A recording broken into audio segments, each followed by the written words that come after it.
Bienvenidas a Madres Auténticas Podcast, un espacio en donde te acompañaremos a aprender todo lo relacionado con estrategias de autocuidado y crianza de tus hijos. Y como ningún niño viene con un manual, invitamos a las mejores profesionales y madres para resolver tus inquietudes. Somos Lina y Helen y estamos felices de acompañarte. Bueno, Madres Auténticas, bienvenidas a este capítulo. Hoy tenemos a una invitada muy especial desde México. Ella es Aida González, nutrióloga, y estamos muy felices de tenerla en este espacio. Muy bien, gracias. Aquí tomando el solecito de afuera. Bueno, Nadia, antes de comenzar, nos gustaría que nos contaras un poquito sobre ti y aquellas experiencias que te llevaron a, digamos, estudiar un poco el autocuidado como algo importante. Estaba en la carrera y me fui dando cuenta, aunque no te lo decían explícitamente, sabes que de alguna forma la salida profesional de una nutrióloga es dedicarse a dar dietas. O sea, yo estoy segura que dijeron nutrióloga, seguro va a hablar de dietas y de bajar de peso. Entonces eso era algo como, en ese momento yo no sabía cómo explicarlo, cómo decirlo, pero no me sentía cómoda. Entonces, pues busqué dedicarme a cosas que tenían que seguir viendo con mi carrera, pero que no se vinculaban a ese punto específico de indicar un menú y vigilar la pérdida de peso como si eso fuera salud. Entonces me dediqué mucho a la investigación, mucho a la docencia, mucho a la educación y comunicación popular, a la agroecología, a investigar antropología de los alimentos, sociología, también como a meterme más en cosas de, sobre todo en cómo puedes utilizar los alimentos para curarte y como entender mejor el cuerpo, ¿no? Y todo empezó justo de situaciones que me hacían sentir como rara, incómoda, de esas veces que todavía no tiene un nombre, pero sientes como que algo no está bien, pero no te animas a decirlo, pero como que te quedas ahí flotando un poco. Una de esas situaciones fue justamente cuando yo trabajaba como en un lugar donde hacían esto de medirte, de pesarte, de darte un menú, y notaba como el tipo de comentarios que me hacían y cómo me hacían sentir, ¿no? Yo estudiaba comportamiento alimentario ahí, estaba haciendo mi tesis, entonces notaba como los comentarios de ciertas compañeras acerca de mi cuerpo, acerca de lo que comía, no solo era para mí, era como para todas, era como algo normal, hasta que llegué justo a darme cuenta que al ser mujer se me trataba de forma diferente. Mis opiniones, mi trabajo tenían un valor diferente, no se me consideraba igual. Entonces, y otra fue como una segunda crisis en la que justo me empecé a reunir con más mujeres a platicar.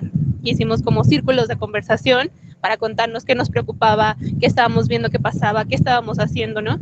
Y justo en uno de esos círculos empezamos a hablar como el tema del cuerpo.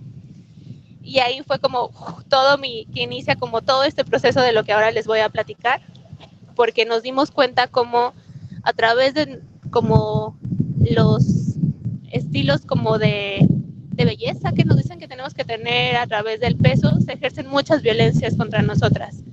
Y esto fue hasta que lo platiqué con otras mujeres y como que me di cuenta que yo no era la única que se sentía rara con su cuerpo, rara con su peso, rara con su alimentación, que sabía que tenía que ser sana, pero algo no se sentía bien de ahí. Pero lo interesante acá es que la mayor parte de las chicas iniciáramos nuestra dieta cuando teníamos entre 6 y 11 años, es decir, cuando estamos súper pequeñitas, nuestras familias nos empezaron a llevar a hacer dietas y casi siempre era como de la mano de nuestras mamás, ¿no?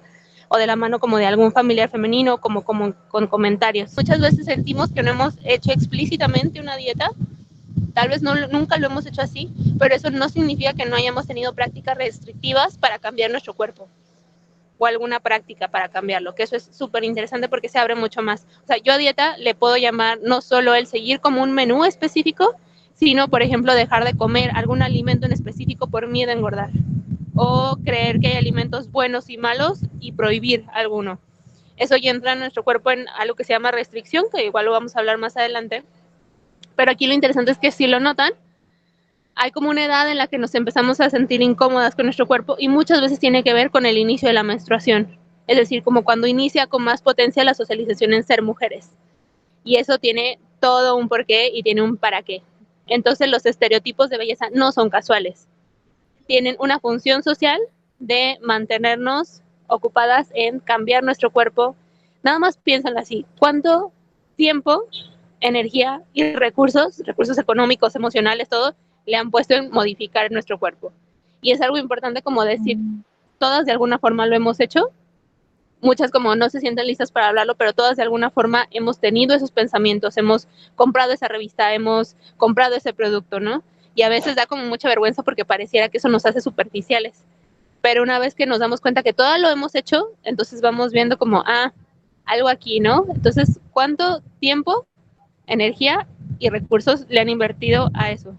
Entonces, una vez que tenemos como, sabemos que existen esas formas y que no es nuestra culpa de inicio, que no lo merecemos, que no hicimos nada malo para que nos pasara eso, sino que son formas de desigualdad, que son formas de violencia, ahora sí podemos pensar el autocuidado y como las formas en las que se puede derivar. La primera es como la invitación a hacerse 3 preguntas clave, ¿no? Y de ahí ya podemos profundizar en todas las como tecniquitas y cosas lindas, ¿no? Que podemos hacer de autocuidado, pero tenemos que partir de 3 preguntas. 1, ¿qué estoy sintiendo en este momento? ¿Cómo se siente mi cuerpo? Y eso es una parte muy importante que trabajamos en alimentación intuitiva, que justo la alimentación intuitiva es buscar esa reconexión corporal para cuidarte. La alimentación intuitiva no es algo que yo te voy a decir cómo hacer, sino que es volver a conectar con tu cuerpo y con sus necesidades para saber por lo que está pasando. ¿Por qué? Porque en el centro donde se regula el apetito, la saciedad, también se regulan todas las cuestiones emocionales, se regulan todas las hormonas, se regula todos los ciclos de sueño, de descanso y de estar despierta, se regula la sed, se regula todo lo que significa mantener al cuerpo con vida. Y eso lo podemos ver a través de conectar con nuestro cuerpo a través de un sentido que se llama interocepción, que es la capacidad de sentir tu propio cuerpo. Y eso puede ser, por ejemplo, el sentir tu respiración, que eso va a ser súper útil para este tema de la ansiedad, sentir la respiración, sentir el latido del corazón, sentir incluso la incomodidad en el cuerpo, donde se siente, sentir las emociones, sean agradables o desagradables, porque aquí no es como bueno o malo, todas las emociones son indicadores de que hace falta satisfacer una necesidad y son súper necesarias para nuestra sobrevivencia. O sea, aquí no vamos a decir, no te enojes, no sientas ansiedad, no sientas tristeza, eso está mal. Al contrario, estas son señales que nos está mandando nuestro cuerpo para atender una necesidad. Entonces tenemos que partir siempre del cómo me siento, qué siento, en dónde lo siento. Y de ahí también hay, en la interocepción, hay cosas que son muy básicas, pero que a veces se nos van, ¿no? Por ejemplo, darnos cuenta cuando tenemos hambre, poder identificar cómo es la sensación de hambre en nuestro cuerpo, porque a veces estamos muy desconectadas de ella. Por ejemplo, y el asunto de estar desconectadas de esas señales de hambre es que podemos estar comiendo sin que la verdadera necesidad sea hambre, porque toda sensación en nuestro cuerpo la identificamos como hambre. Es como cuando el bebé está llorando y no tienes, o sea, tú estás súper estresada, entonces no sabes qué es lo que quiere, le das el biberón y tal, que se calla. Más o menos algo así hacemos cuando no estamos conectadas con nuestro cuerpo. Por eso es bien importante como seguir este proceso y no querernos brincar como, no, sí, ya con esto se va a solucionar todo, porque a lo mejor yo te puedo dar una idea, pero tu necesidad es la que va a partir del cómo te sientes. Entonces no nos podemos brincar las cosas, hay que como seguir como ese caminito de identificación para que no sea como, no, pues ahora tengo que hacer 800,000 prácticas de autocuidado más, pero ninguna está conectando con mi verdadera necesidad. Entonces primero es, ¿qué sientes? Del qué sientes va a surgir el qué necesitas para satisfacer o cuidarte en ese momento. Y por último, ¿qué recursos tienes? Porque todas tenemos recursos de autocuidado. Es una mentira que no sepamos cuidarnos. Siempre hemos desarrollado cómo cuidarnos. Sean o no sean las formas más apropiadas o que sean las más funcionales, eso es algo que se puede como conversar y se puede ir modificando. Por ejemplo, el comer por ansiedad es una estrategia de autocuidado. El comer para regular emociones fuertes es una estrategia de autocuidado, porque es más peligroso para el cuerpo mantenerse en una emoción desagradable sin poderla procesar que comer. Entonces eso explica muchísimo de los antojos, muchísimos de los atracones y quita este componente de la culpa de que te estás descuidando, te estás maltratando cuando comes tu golosina favorita cuando alguien te hace enojar muchísimo. Es más seguro para el cuerpo que coma la golosina que te mantengas enojada, liberando cortisol y estresando tu sistema que lo otro, ¿no? Entonces van esas 3 preguntas, ¿no? Conexión corporal, cómo me siento, qué necesito y qué recursos tengo para cuidarme. Una vez que pasamos esas 3 preguntas, ya tenemos un montón de información muy útil para autocuidarnos.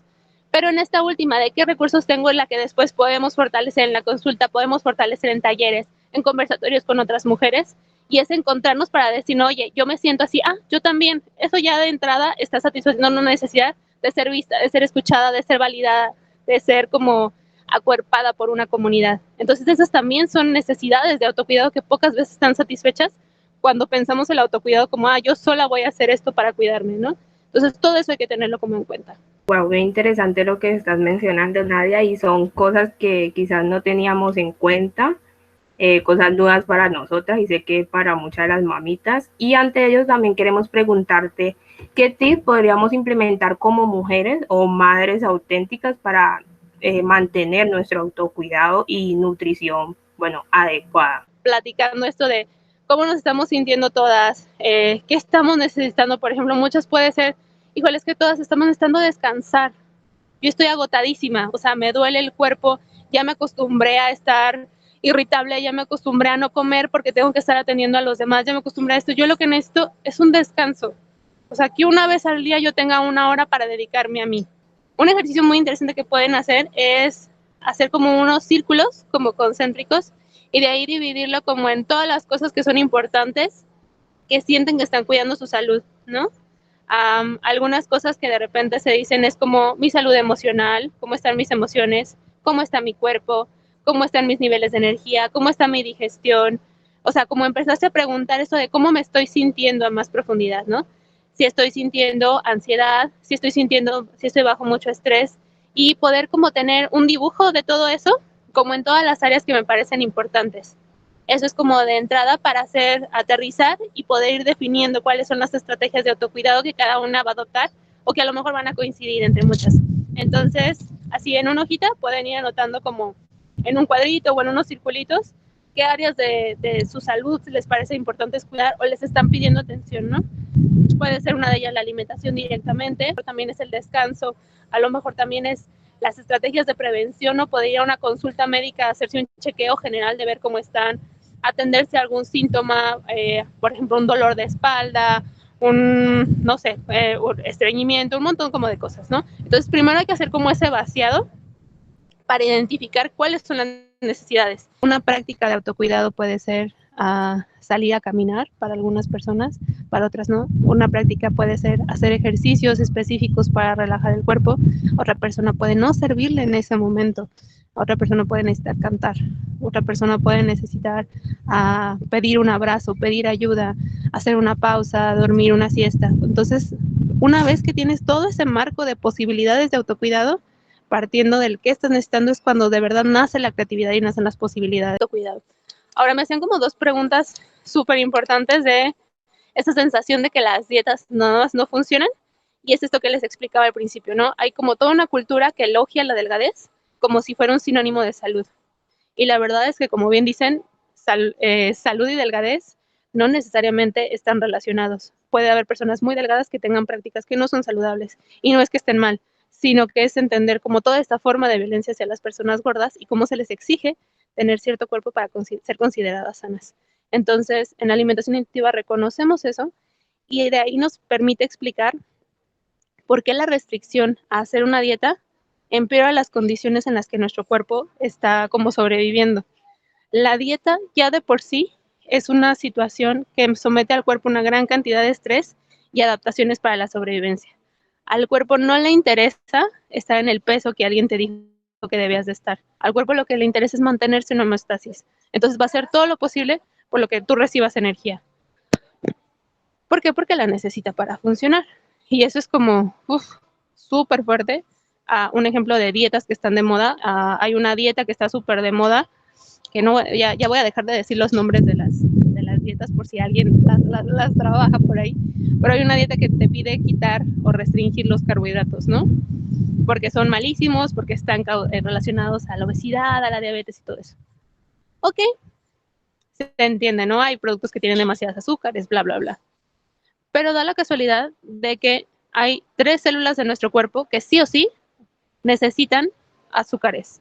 Necesitan glucosa para seguir funcionando y para mantener las funciones vitales. Ok, son órganos que ni siquiera son tan importantes. Uno de ellos es el cerebro. Otro de ellos son todas las neuronas que transmiten los impulsos para que el corazón lata, para que los pulmones respiren, para que el intestino haga la digestión, para que todos los órganos estén funcionando. Y el último son los glóbulos rojos, que son los que se encargan de llevar el oxígeno y de sacar el dióxido de carbono. Nada más estas 3 células. Entonces, en esta dieta, que es lo mejor que está ahorita de moda, que justo en unos años se van a dar cuenta, o ya se están dando cuenta de que, por ejemplo, daña las células del corazón el hacer este tipo de dietas, ¿no? Daña también el metabolismo energético, o sea, genera muchas consecuencias el ponerte en una restricción de algún nutriente, porque se nos está olvidando cuando vemos la perspectiva de las dietas y cuando centramos toda nuestra atención en que la gente tiene que estar delgada, se nos olvida que comemos para mantenernos con vida. Y sé que suena súper obvio, pero es algo que se nos está pasando y que ahí es como el darte cuenta de que comer es parte indispensable del autocuidado porque es lo que necesita el cuerpo para mantenerse con vida. Entonces, si yo me compro como todas estas ideas de lo que debo de hacer en vez de conectar con lo que mi cuerpo está necesitando, pues voy a caer en muchas prácticas que pueden lastimar la salud de las personas en vez de ayudar. Entonces, las dietas de por sí, o sea, de entrada, generan un daño en el cuerpo de las personas. El cuerpo no distingue entre una hambruna porque hay una crisis y una dieta. Y la respuesta de estrés, la respuesta de cortisol, la forma en la que se desregula todo nuestro cuerpo para saber cuándo tiene hambre y cuándo está lleno, es lo mismo. Entonces, por eso es bien importante el proceso de dejar las dietas, porque la misma dieta mete al cuerpo en una situación de estrés que va a hacer todo lo posible por recuperarse. Entre eso, comer. Porque la respuesta lógica del cuerpo si no le estás dando alimento, va a ser darte más hambre o buscar las formas en las que comas. Y esta es la explicación de muchos de los atracones que luego nos hacen sentir culpables, ¿no? Porque después de hacer una dieta súper estricta empezamos a comer mucho más y sentimos que no tenemos capacidad de controlar nuestro cuerpo.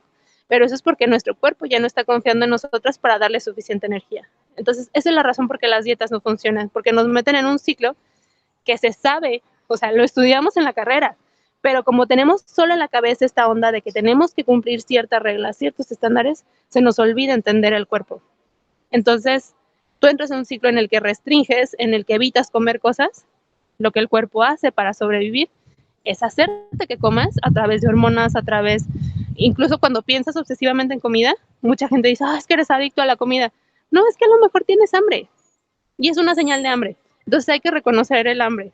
Pero si sigues metida en el ciclo de dietas, comes y te sientes culpable y sientes que no tienes control y te dicen que no te sabes cuidar. Entonces entras como en ese ciclo autodestructivo en el que cada vez hay más problemas metabólicos mientras más dietas hagas. Entonces, de entrada, no es que ustedes no sirvan, las dietas son las que no funcionan. Y eso es bien importante ya empezarlo a hablar a muchos niveles del sector salud, porque ya es algo de lo que ya hay suficiente evidencia científica. Entonces, de nuevo, porque sé que lo necesitamos escuchar muchas veces, no eres tú la que falla, las dietas son las que no funcionan. De entrada, enfocarse en restringir, en seguir una dieta, y estás metiendo a tu cuerpo en una situación de estrés donde no lo estás cuidando. Así te lo digan muchos profesionales de la salud, nos equivocamos. Y eso es bien importante reconocerlo. Por último, les platico esta cuestión de la ansiedad, es que justo cuando entramos a esa restricción, nos ponemos a dieta, y cuando nuestras necesidades no están siendo satisfechas, nuestro cuerpo tiene una respuesta de estrés que es la que nos produce ansiedad. Pero la ansiedad, vista desde esta perspectiva de la alimentación intuitiva y de la interocepción, es solo la respuesta a necesidades no satisfechas. Por eso es tan importante el saber qué estoy sintiendo, qué necesito y qué tengo para cubrirlo. La ansiedad no es una enemiga, la ansiedad es una activación del cuerpo para buscar esa necesidad que está faltando. Entonces, cuando la ves así, pues resulta que es diferente la cosa, ¿no? Creo que es importante tener en cuenta todos esos consejos y recomendaciones, más que todo, que nos ha dado Nadia. Son muy claras y creo que muy valiosas que debemos tenerla en cuenta. Algo también que quiero recomendarles es que entren a revisar lo que es Salud en todas las tallas, que es justo esta perspectiva que te da como esta apertura y que justo esto permite desarrollar un montón de prácticas de autocuidado que son verdaderamente enfocadas a la salud y que no es con esta obsesión del peso como un problema, que tienen que ver más con de verdad fomentar la salud en un aspecto integral.